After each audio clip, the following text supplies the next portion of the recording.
Salut les Timetrotters, nous voilà partis pour notre 4e voyage dans le temps, un programme diversifié cette semaine avec de l'histoire, du cinéma et enfin du jeu vidéo.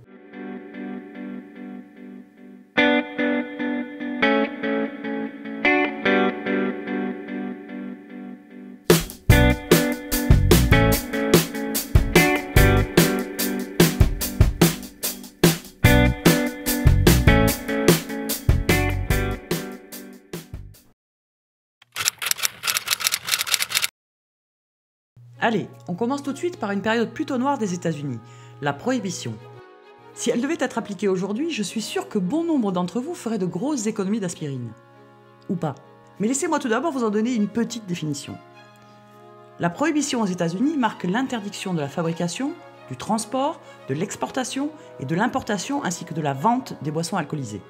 Le premier État à limiter les ventes d'alcool est le Maine dès 1851. En 1855, 13 États vont adopter les mêmes mesures. Ces États sont surnommés les Dry States, États secs, en opposition aux Wet States, dits États humides. Et je vous interdis de vous moquer de mon accent anglais. En 1916, aux États-Unis, 26 des 48 États sont en faveur de la prohibition. Du coup, la Chambre des représentants, formée par le Sénat et le Congrès des États-Unis, propose le 18e amendement de la Constitution des États-Unis, qui est adopté le 19 décembre 1917 par 36 États. Il est ratifié le 16 janvier 1909 et rentrera réellement en vigueur le 16 janvier 1920. S'ensuivra le 28 octobre 1919 le Volstead Act. Ce texte légifère sur l'interdiction et la production de la vente d'alcool de plus de 0,5%, à l'exception des breuvages médicinaux et religieux. Parallèlement, la prohibition va entraîner l'expansion d'un marché noir et on voit se multiplier l'ouverture de bars clandestins situés le plus souvent dans des caves, comme celui de la 52e rue de New York, le 21 Club. Même le maire de New York de l'époque, Jimmy Walker, côtoie régulièrement l'endroit. Les alambics clandestins se propagent avec lesquels on fabrique de l'alcool de contrebande appelé moonshine. Cet alcool ne pouvant être contrôlé est souvent de mauvaise qualité dû aux ajouts de produits chimiques toxiques. C'est exactement le cas pour le méthanol, qui est issu de la distillation d'écorce de bois, et de nombreuses personnes déclarent de graves lésions cérébrales ou deviennent aveugles.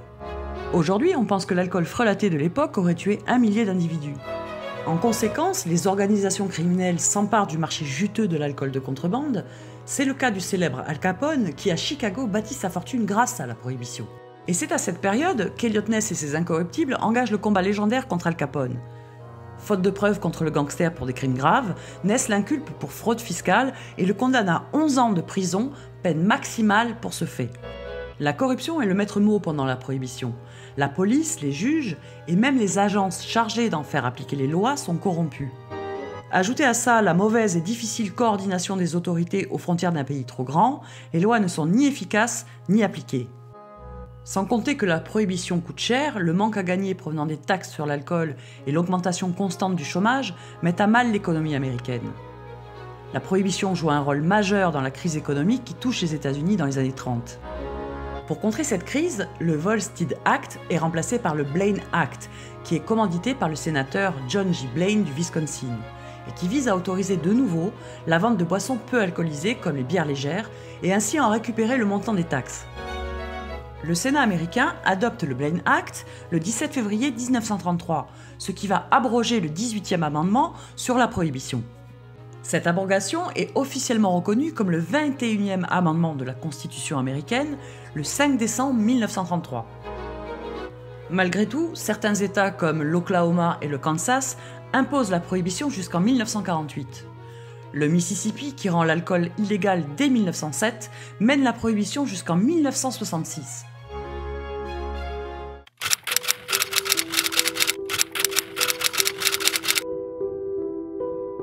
Nous allons parler maintenant de celui que l'on surnomme le maître de l'horreur, j'ai nommé John Carpenter.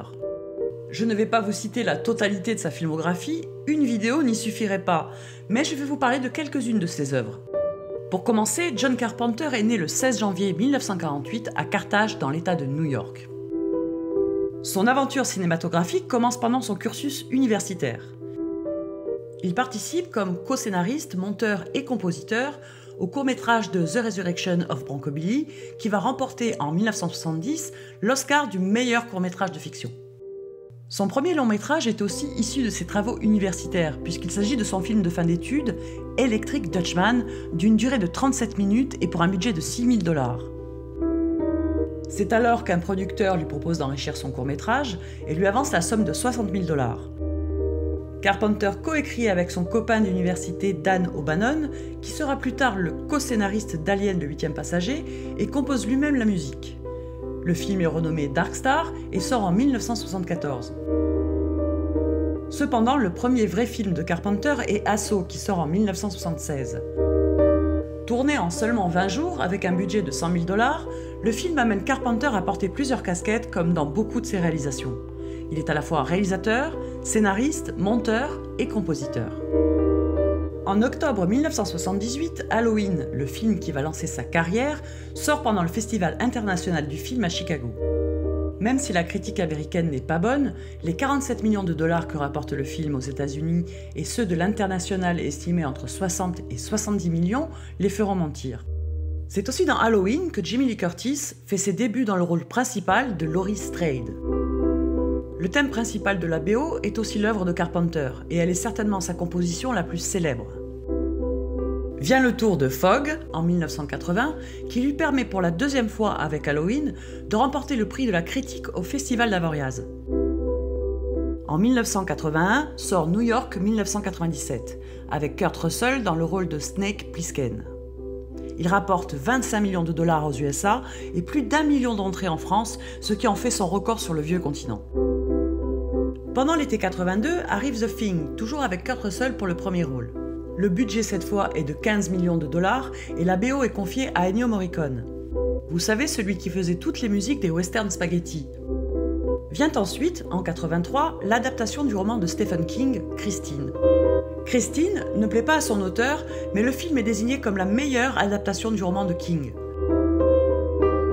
Voulant prouver qu'il est capable de sortir un film romantique, Carpenter réalise en 84 Starman. Jeff Bridges et Karen Allen incarnent les rôles principaux.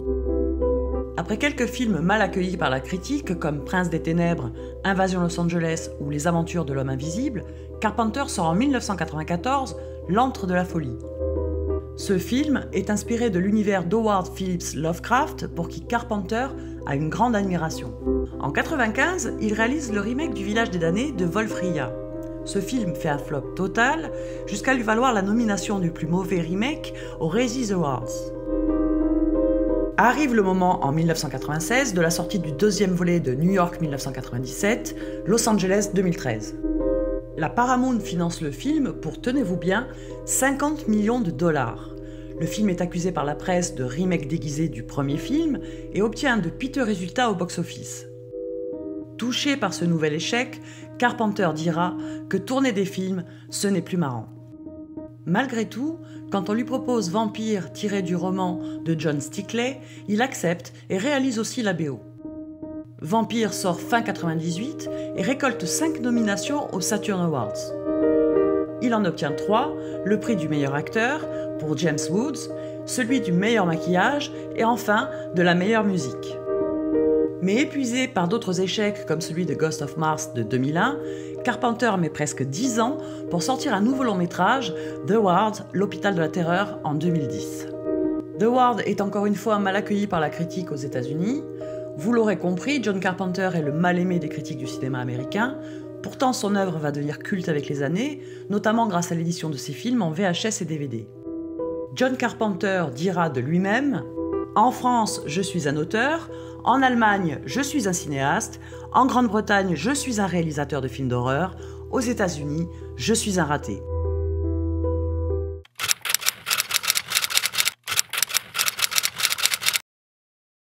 C'est d'un domaine beaucoup plus ludique dont nous allons parler maintenant, puisqu'il s'agit de la sortie le 16 janvier 2007 de la première extension du célèbre jeu vidéo World of Warcraft, The Burning Crusade.